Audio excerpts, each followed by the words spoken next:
Well, hello, everybody out there.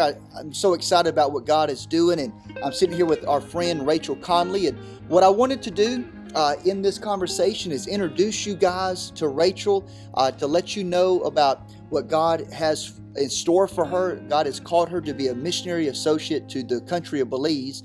And so, right now, she is trying to raise her support. Through monthly support and also in cash offerings as well.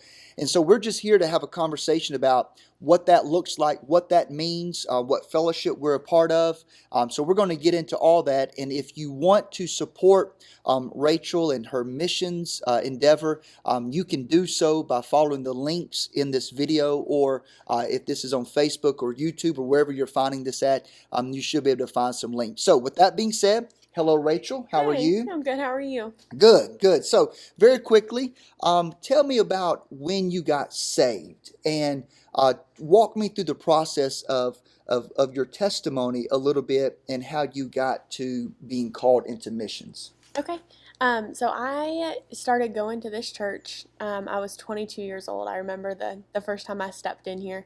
I had grown up going to Catholic churches on Christmas and Mm-hmm. Easter, and so that was really the only reference I had for church. But that night, that first time I walked in here, I don't know what it was. Now I know what it was, but it was like an overwhelming presence of emotion. Mm-hmm. I remember watching Sam Williams, who I know now, but at the time it was just a man stepping out of his seat and not even going to the altar. He just got down on his knees and started worshiping God in the hall. And I just remember like watching that and just being like, I don't know what that is, but I want to be a part of it. And so from that point on, it was like every time church doors were open, I was here. I was wanting to learn. Anytime you'd reference a story in the Bible, I had no idea what it was. I would go do research. Had you and Amanda go get coffee Mm-hmm. with me a couple times. A lot of people in the church I went and got coffee with, and I went on like a year and a half journey of almost trying to prove God right, Mm-hmm. like trying to just gather as much information as I can. And it was finally probably a year and a half later, maybe 2 years later, that Cody Griggs had asked me. He's like, Rachel, have you ever like given your heart to God? And I was like, huh, I don't think I have. Like, Mm-hmm. what a concept. Yeah. And so I went home that night, opened my Bible, got on my knees, and gave my heart to Christ. Mm-hmm. And then from there, got involved with the youth ministry, got involved with media, doing photography here at the church. And then in March of 2020, went to Costa Rica to take pictures for missionaries, Mm-hmm. which was an incredible experience, and got to hear their heart for missions. It pricked something in me. So I came back and for about 9 months started praying about what God's purpose was for me, where He wanted me. And so we had an evangelist come one night. I think it was for a revival. It was Mike Holt, and he straight up pointed me out Mm-hmm. in the middle of service and said, "You in the red shirt? Yeah, you're called to missions." And it confirmed something I had been praying about. And so, And didn't a revival that we had after that, I believe Brother Hansi was here. Didn't he mention something about that in your life as well? oh, he might have. Yeah, because I remember thinking, man, not only did Mike Holt do that, but here is Brother Hansi, who's a completely different guy. Mentioned the same Mentioned thing. something about that. He might have. I don't. Hmm. I don't remember. I might have been crying. Hmm. I could hear it through my sniffles. um, yeah, and so after that, it was pretty quick. That was November of 2020. A lot of doors opened, like working here at the church under the missions pastor. Cody and Taylor asking me to join them on the mission field. It was just a lot of things back to back to back. And so I did my credentials and applied to be missionary and got approved exactly 1 year after I got called out in service. Yeah. So cool. It's an amazing story, and to understand where Rachel came from whenever she first got saved. One of those conversations that we had, one of her questions was this right here: Pastor Jason, what's the difference between, I don't know if you remember this or not, the Old Testament and the New Testament? Do you remember I that? remember that. Yeah, I love that. Genuine question. Had no idea. Yeah. And so to go from that moment and that experience all the way now to fast forward that she's now a credentialed minister with our fellowship, which is the Assemblies of God. She is now pursuing, her calling into missions in Belize, is truly a remarkable journey of faith that we're all on. And maybe your journey of faith, and here comes the preacher in me, your journey of faith may not lead to being a missionary. It may lead to something else, but it's all the same journey of faith and discovering what God has for us. So with that being said, I want to explain, if you're watching this and you don't know what the Assemblies of God is, very quickly, it's our fellowship that we're a part of. It is a Pentecostal fellowship, but it's not a denomination. And that's an important factor to understand, because the fellowship that we're a part of only came together for one purpose, which is to send out missionaries. That's the only reason that Assemblies of God churches are Assemblies of God churches, meaning every church is an independent church that cooperates with each other so that we can send out missionaries. So again, if you're watching this and you're one of my friends, or we're connected in some way, and you're a pastor, if you have access to a pastor, or you're just an individual who wants to try to get Rachael to the mission field by monthly support or by a cash offering, then you need to invest in her and in the call of God that is upon her life. So where do you feel called to go? So I don't know where I feel called to country-wise. For the moment, I feel at peace with Belize.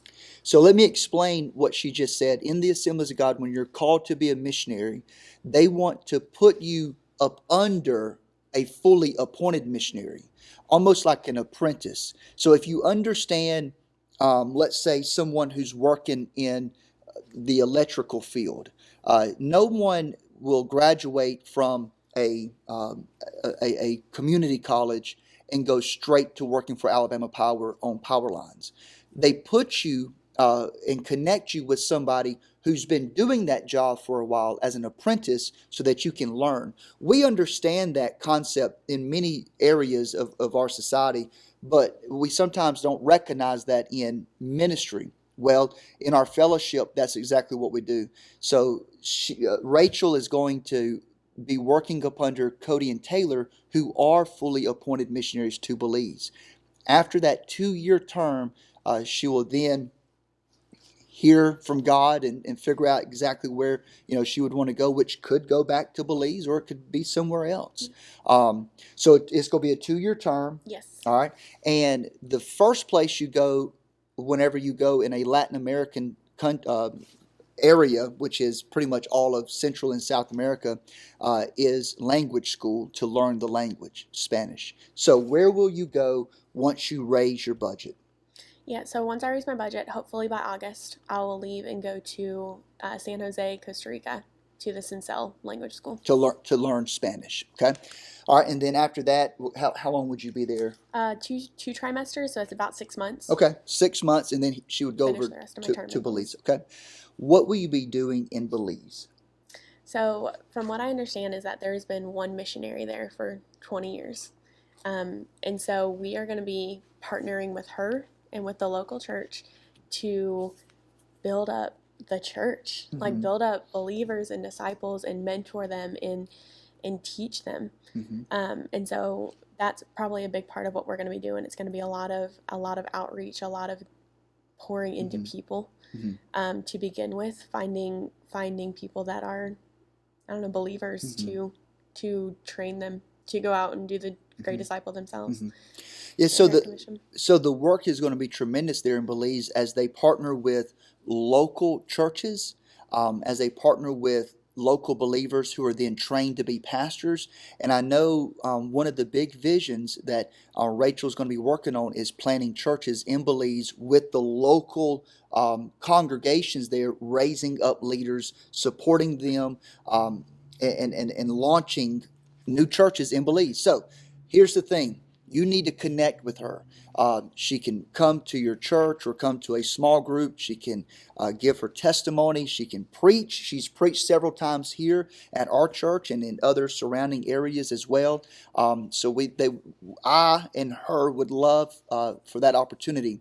Now, how much does it cost to get you onto the field in monthly support and in cash offerings? Yeah, so in the two separate supports, so we need 37,000 in cash and 3,600 monthly support. Okay. And what percentage have you kind of raised already in those two areas? So cash budget, I'm about probably 35%, Okay. 40%.